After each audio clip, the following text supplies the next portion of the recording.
আসসালামু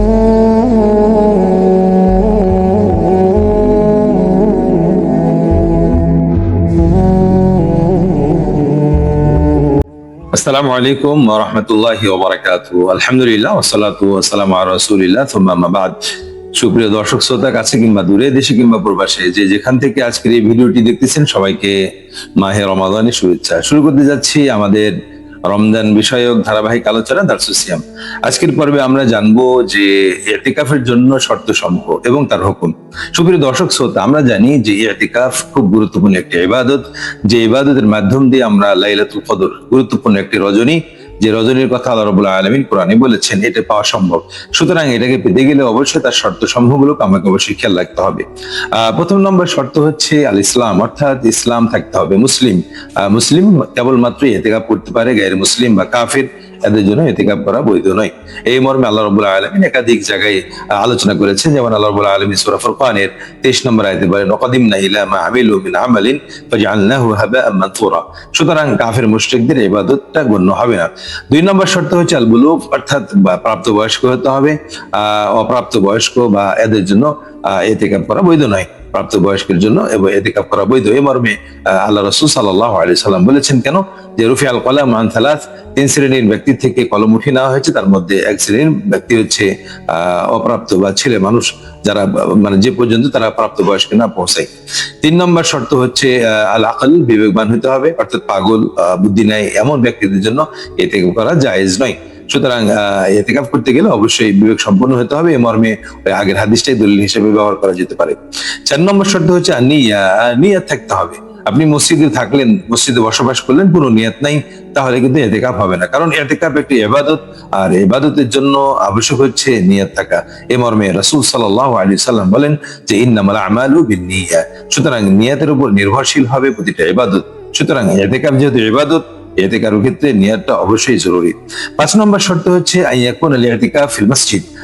ইতিকাফটা অবশ্যই মসজিদে হতে হবে, এবং মসজিদ যাতে করে এই জন্য 5 ওয়াক্ত সালাত মসজিদের মধ্যে আদায় করা যায়। এবং এই মর্মে আল্লাহ সুবহানাহু ওয়া তাআলা কোরআনে স্পষ্ট বলেছেন যে ওয়ালা তুবাশিরুহুন্না ওয়া আনতুম আকিফুন ফিল মাসাজিদ। সুতরাং মসজিদ উল্লেখ আছে সূরা বাকারার 187 নম্বর আয়াতে এই কথা উল্লেখ করেছেন ইতিকাফের জন্য। সুতরাং শর্ত হচ্ছে মসজিদ হতে হবে।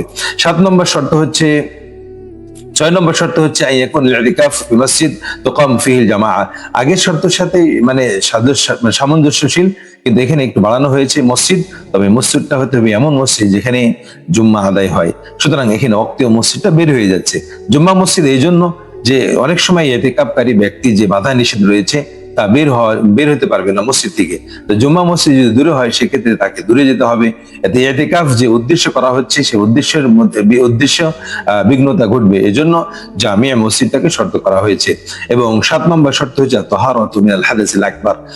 বিশেষ করে হায়েজ, নিফাস এবং অন্যান্য জানাবাতে যে অপবিত্রতা আছে, এই অপবিত্রতা থেকে আমাদেরকে বিরত থাকতে হবে। মোটামুটি আমরা 7টা শর্তের কথা আমরা জানলাম। এবার আসেন হুকুমের কথা। ইতিকাফের হুকুমটা কি? আসলে এটা কি ওয়াজিব নাকি মুস্তাহাব? আমরা এটাকে 2 ভাগে ভাগ করতে পারি কোরআন এবং সুন্নাহর আলোকে। যে ইতিকাফের হুকুম হচ্ছে 2 প্রকার। একটা হচ্ছে মুস্তাহাব, আম ভাবে রাসূল সাল্লাল্লাহু আলাইহি ওয়াসাল্লাম তাকিদ দিয়েছেন, তাকাদা করেছেন। আল্লাহ রাসূল জীবনে যতদিন বেঁচে ছিলেন ততদিন ইতিকাফ করেছেন, এবং এটা হচ্ছে একটা সুন্নাহ মুআক্কাদা, আল্লাহ রাসূল সাল্লাল্লাহু আলাইহি ওয়াসাল্লাম করেছেন। সুতরাং স্বাভাবিক অবস্থায় যদি আমরা ধরি, তাহলে আমরা বলবো এটা সুন্নাহ মুস্তাহাব, করলে সওয়াব, না করলে কোনো গুনাহ নাই। 2 নম্বর হুকুম হচ্ছে ওয়াজিব। এই ইতিকাফটা কখনো কখনো ওয়াজিব হয়।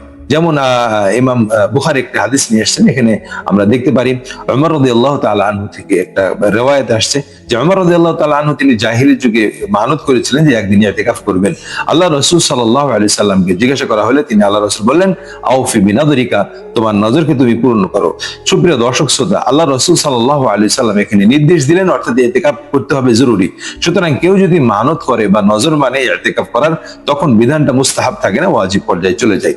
আমরা মোটামুটি আকারে বুঝলাম যে ইতিকাফের শর্ত সমূহ কি কি এবং ইতিকাফের বিষয়গুলো কি।